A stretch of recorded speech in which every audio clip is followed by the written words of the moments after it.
Yo, what up sa inyo mga kapatid? Ayan, nandito naman tayo nagbabalik. Kuya Morayan, ayan. Nandito tayo ngayon sa bukid mga kapatid, no? Ayan, titingnan natin kung ano meron dito sa bukid. Ayan. Ito nga pala yung puno ng mangga namin. Napakalaki na ito. Matanda na yan. Matanda pa sa akin yan mga kapatid yung puno ng mangga na yan. Ayan, dito kami dati naglalaro. Ayan, naglalaro ng habulan. Ayan, tayaan sa puno ng mangga. At ayan, ang dami na pinagbago dito mga kapatid, no? Kasi kagaya niyan, ayun, no? May tayo ng bahay doon. Tapos magaganda na yung bahay na yan, no? Dati maliit lang yun. Tapos yun, puro building na, puro up and down yung mga bahay. Yan, may mga tayo na dyan. Tapos eto mga kapatid, dati sakahan to. Ayan, sakahan to mga kapatid, no? Ngayon, ano na siya eh, puro sukal, masukal na siya, ano na, madamo. Ayan, puro ito mga kapatid, tawa-tawa to, di ba? Ayan, tawa-tawa. Ang dami niya dito, tawa-tawa. Grabe na mga kapatid, no? Grabe na dami nagbago na itong bukid namin. Dati yan, sakahan yan, palayan, hanggang doon sa dulo, hanggang doon. Sakahan namin, sakahan ng lolo ko, saka mga kapatid niya. At dito, dati, ano rin to, sakahan din to. Ano siya, taniman ng palay dito. Ayan. Ngayon, sagingan na. Ayan, nakita niyo ba mga kapatid, saging na, puro saging siya. Ayan, at maraming mangga. Ayan, kung nakita yung mga kapatid yung mangga, ayan, napakarami. Ayan, grabe yung mangga. Ang daming bunga. Ayan.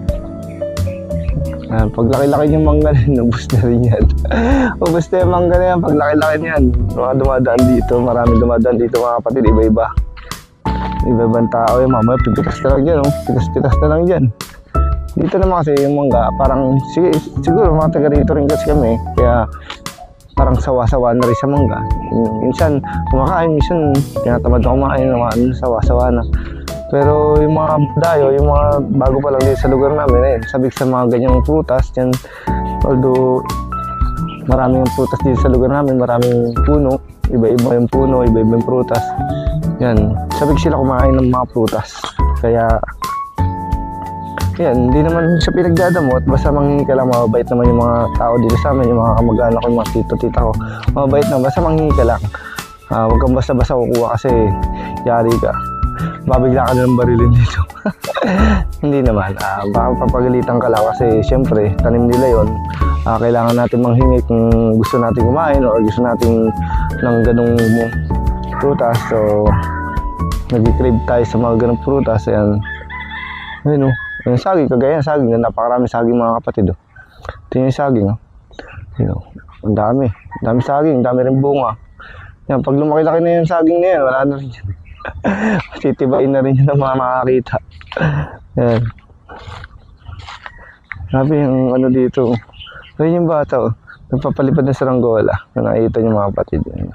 Ayun, papalipad siya ng saranggola. Kaso mahina yung sa hangin eh.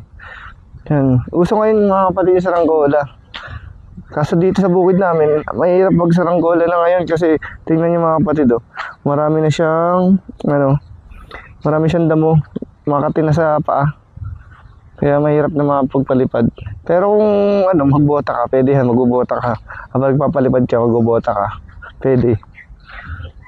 Yan. Ngayon ulit ako nakapunta dito mga kapatid. Tapos puro kalat, hindi na nalinis. Puro bote, yung mga pinag-inuman nila ng alak.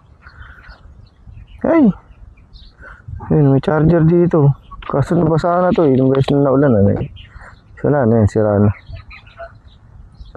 So hanggang dito na mga kapatid, update ko kayo sa aking mga daily vlogs. Ayan, chill lang kayo dyan. Like and share and follow sa aking YouTube channel at sa aking page, ayan, Kwentong Kapatid TV, para updated kayo sa mga mangyayaring video ko. Ayan, hanggang dito na lang. Peace.